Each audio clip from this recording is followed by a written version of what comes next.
Good morning guys. Start करेंगे कल के क्वेश्चन के रिवीजन से। तो कल का हमारा पहला क्वेश्चन है कि किस सोशल मीडिया कंपनी ने अस्थायी तौर पर अपने कर्मचारियों को वर्क फ्रॉम होम की इजाज़त दे दी है। जैसा कि आप सभी लोग जानते हैं कि कोविड-19 में लोगों को कहा गया है कि वर्क फ्रॉम होम, लेकिन क्या लॉकडाउन ख़त्म होने के बाद ये चीज़ें कंप्लीट रहेंगी, कंटिन्यू रहेंगी? तो ये ऐसा कहा है ट्विटर ने कहा है कि यहाँ हमारे जो भी कर्मचारी हैं वो कोरोना के बाद भी वर्क फ्रॉम होम कर सकते हैं। ठीक, याद रखिएगा। अगला है हमारा पीएम केयर्स फंड ट्रस्ट ने 13 मई 2020 को कोविड-19 की जंग के लिए कितने करोड़ रुपए आवंटित करने का फैसला किया है? तो मोदी जी ने यहाँ पे 3100 करोड़ रुपए आवंटित करने का फैसला लिया है। इसको 3 भागों में बांटा जाएगा। जो पहले 2000 करोड़ होंगे उसमें क्या किया जाएगा, उसमें 50,000 वेंटिलेटर खरीदे जाएंगे। उसके बाद 1000 करोड़ रुपए को प्रवासी मजदूरों की देखभाल के लिए रखा जाएगा और इसके बाद जो बाकी के 100 करोड़ रुपए होंगे उनसे क्या किया जाएगा, वैक्सीन निर्माण के लिए रिसर्च पर पैसे खर्च किए जाएंगे। याद रखिएगा, ठीक है।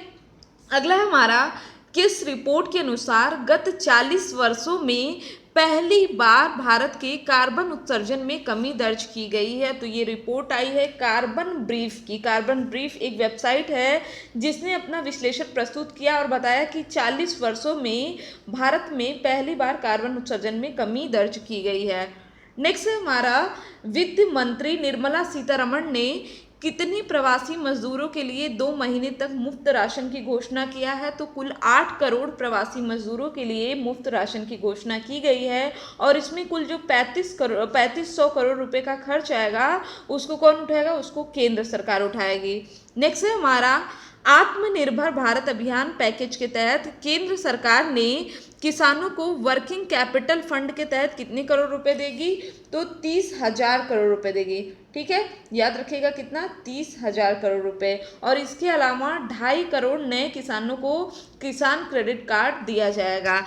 ठीक, उनको कम मूल्य पे ब्याज दिया जाएगा। कितने कम पे दिया जाएगा ये चीज़ें अभी डिसाइड नहीं हुई है। अगला हमारा कि केंद्र सरकार ने किस योजना को मार्च 2021 तक पूरी तरह से पूरे देश में लागू करने का लक्ष्य रखा है? तो यहाँ पे one nation one ration card योजना को किया जाएगा मार्च 2021 तक लागू। अगला है हमारा कि एससीओ संघाई सहयोग संगठन शिखर सम्मेलन 2020 का आयोजन किस शहर में किया जाएगा? तो सेंट पीटर्सबर्ग में किया जाएगा इसका आयोजन। और ये शहर कहाँ पे है? ये है रशिया में, याद रखिएगा। उसके बाद है हमारा कि हाल ही में चर्चित कावासाकी का संबंध किससे है? तो बच्चों में होने वाला रोग है कौन सा? कावासाकी, जो कि मुख्यतः 5 वर्ष से कम के बच्चों को होता है। फिर हमारा ग्लोबल एनर्जी ट्रांजिशन इंडेक्स में भारत का स्थान क्या है? तो भारत इसमें 74th रैंक पे है। जबकि अगर हम लोग बात करें कि पहले स्थान पे है कौन, तो पहले स्थान पे है स्वीडन।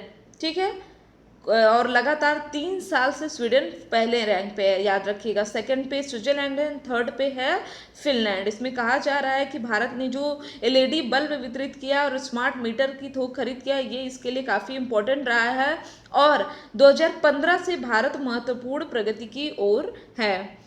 फिर हमारा कि भारतीय पुरातत्व सर्वेक्षण का नया प्रमुख किसे बनाया गया है? तो पी विद्यावती को बनाया गया है भारतीय पुरातत्व सर्वेक्षण का नया प्रमुख। अब हम लोग बात करते हैं आज के क्वेश्चन की।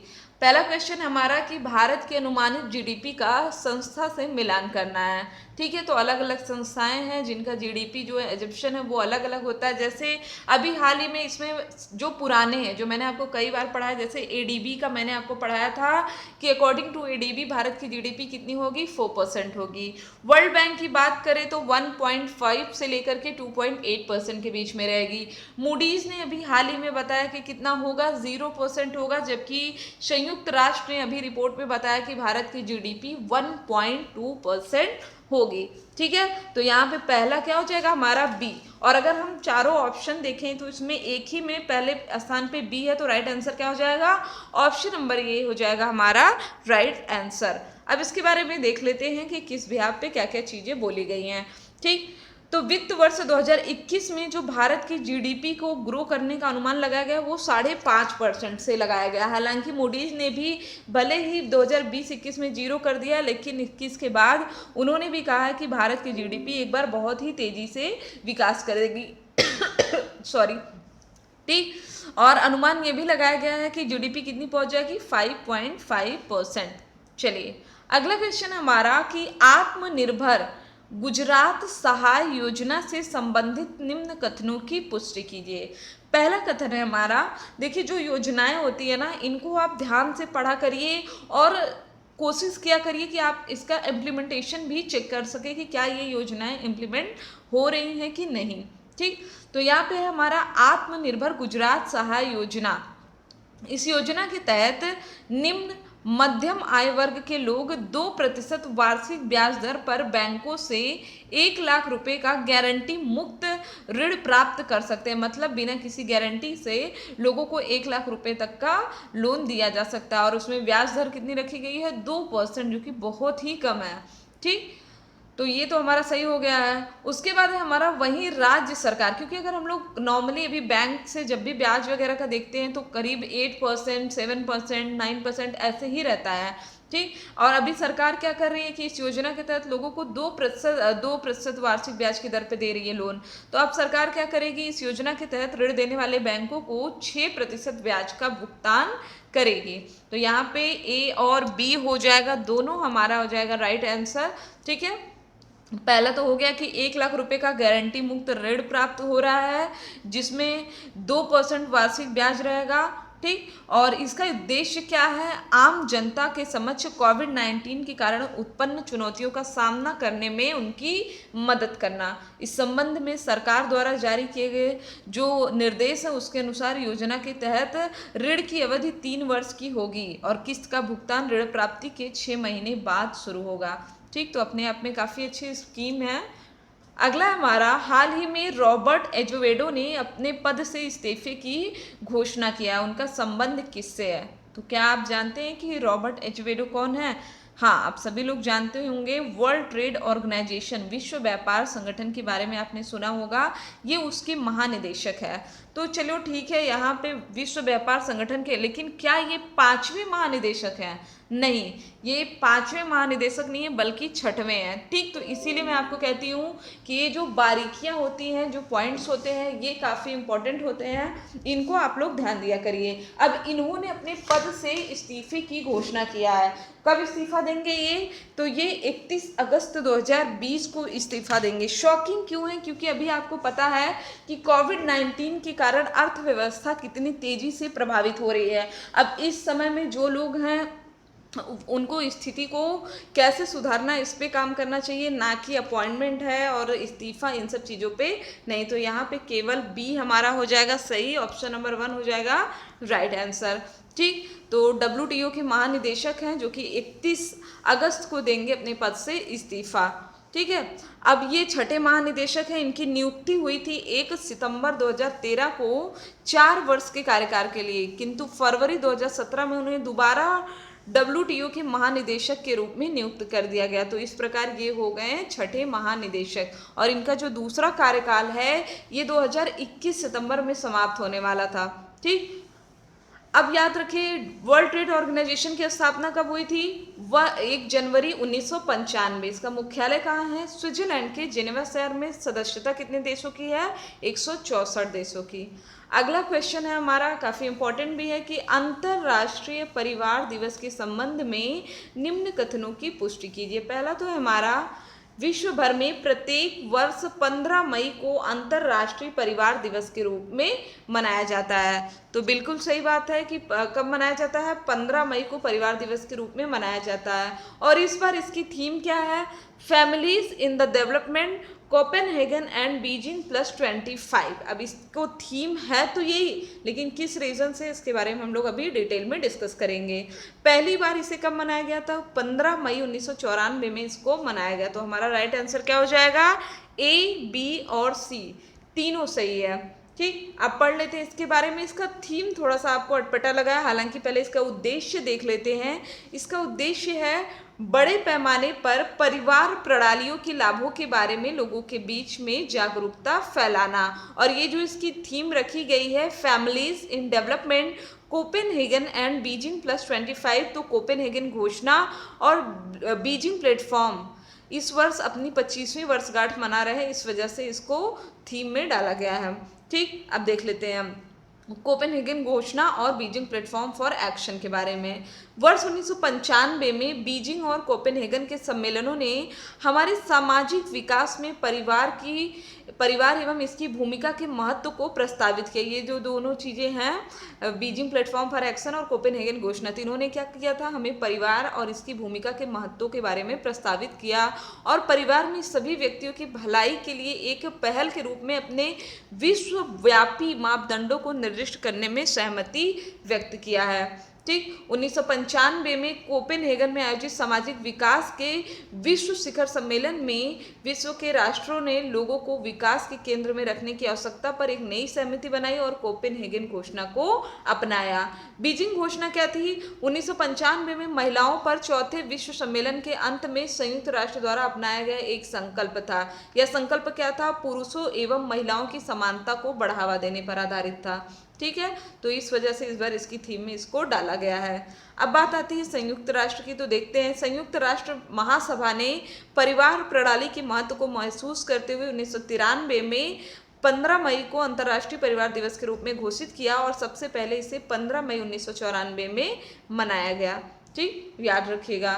अगला क्वेश्चन है हमारा, हाल ही में चर्चित शब्द सचेत के संबंध में कौन सा कथन सत्य है? सचेत एक शब्द है, जैसे अभी मैंने आपको कल पढ़ाया था कि चर्चित शब्द कावासाकी के संबंध में कौन सा कथन सत्य था, तो कावासाकी क्या था? एक रोग था बच्चों में होने वाला, जो कि 5 वर्ष से कम के बच्चों में होता है। तो उसी तरह सचेत का संबंध किससे है? सोचिएगा।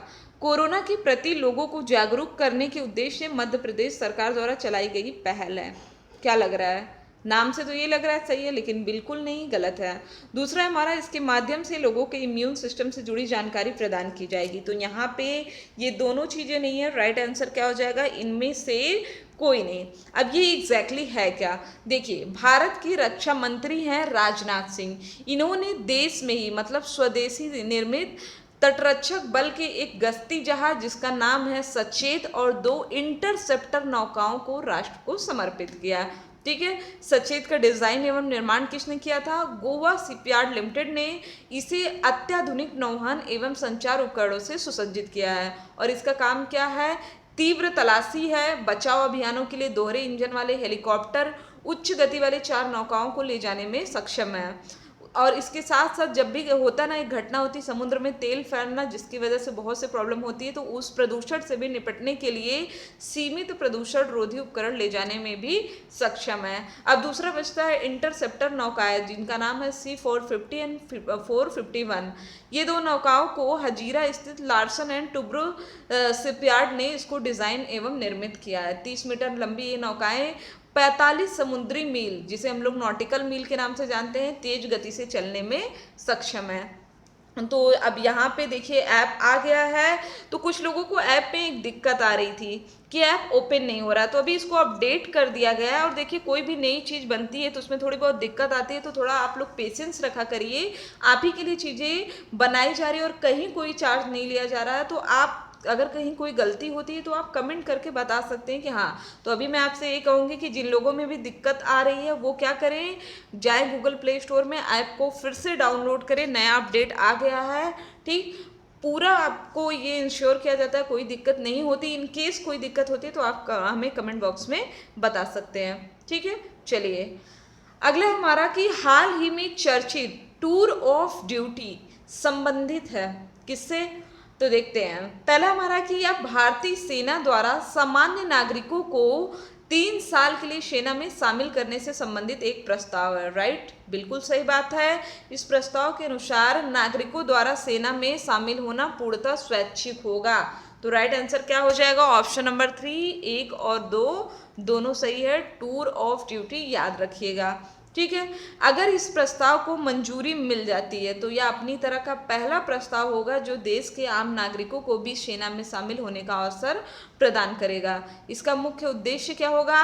युवाओं को एक इंटर्नशिप या अस्थायी अनुभव प्रदान। जैसे अभी क्या होता है कि कोई प्रोफेशनल कोर्स लाइक एमबीए कोई कर रहा है, कुछ भी कर रहा है, तो लोग जाते हैं ना इंटर्नशिप करने, ठीक है, जहाँ पे वो एक एक्सपीरियंस मिलता है उनको काम करने का। तो ये उसी तरह का एक काम है, ठीक है। इसके पहले एक वर्ड है शॉर्ट सर्विस कमीशन, ये काफ़ी चर्चा में था, लेकिन इसमें क्या था, सेना में आने पे 10 साल की अवधि के लिए काम करना होता था, लेकिन टूर ऑफ ड्यूटी में सिर्फ ये काम कितने सालों के लिए होगा?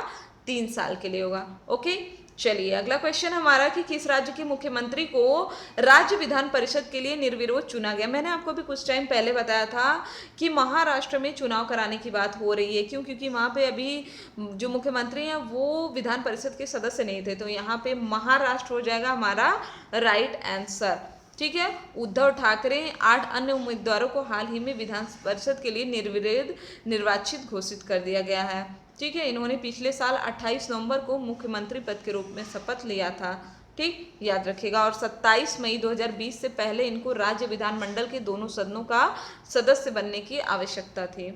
अगला क्वेश्चन हमारा कि केंद्र सरकार ने अनाज, दलहन, तिलहन, प्याज और आलू को नियंत्रण मुक्त और भंडारण सीमा खत्म करने के लिए किस कानून में बदलाव करने का ऐलान किया है? तो आवश्यक वस्तु अधिनियम 1955। राइट आंसर क्या हो जाएगा? ऑप्शन नंबर 2 हो जाएगा हमारा राइट आंसर। तो यहाँ पे वित्त मंत्री निर्मला सीतारमण ने आत्मनिर्भर भारत अभियान के तहत यह घोषणा किया है।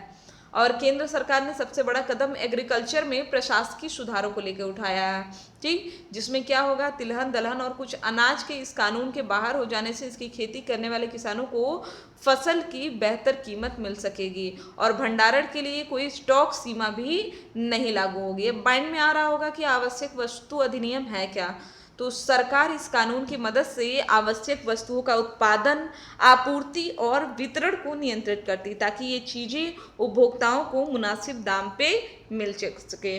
सरकार अगर किसी चीज़ को आवश्यक वस्तु घोषित कर देती है तो सरकार के पास अधिकार आता है, वह उस पैकेज प्रोडक्ट का अधिकतम खुदरा मूल्य खुद तय करेगी और उस मूल्य से अधिक दाम पर चीज़ों को बेचने पे सजा भी हो सकती है। अभी तक इसके दायरे में अनाज, दलहन और तिलहनी फसल आ जा रहे थे, ठीक है, लेकिन कहा जाता था कि इसकी वजह से किसानों को सही मूल्य नहीं मिल पा रहा था। तो अभी इसकी जो कानून है इसमें बदलाव से क्या होगा, असली कीमत जो है वो बाजार में अब तय हो जाएगी और किसानों को उनकी जो मुंह मांगी कीमत है वो मिल जाएगी और ग्रामीण क्षेत्र में खुशहाली आएगी।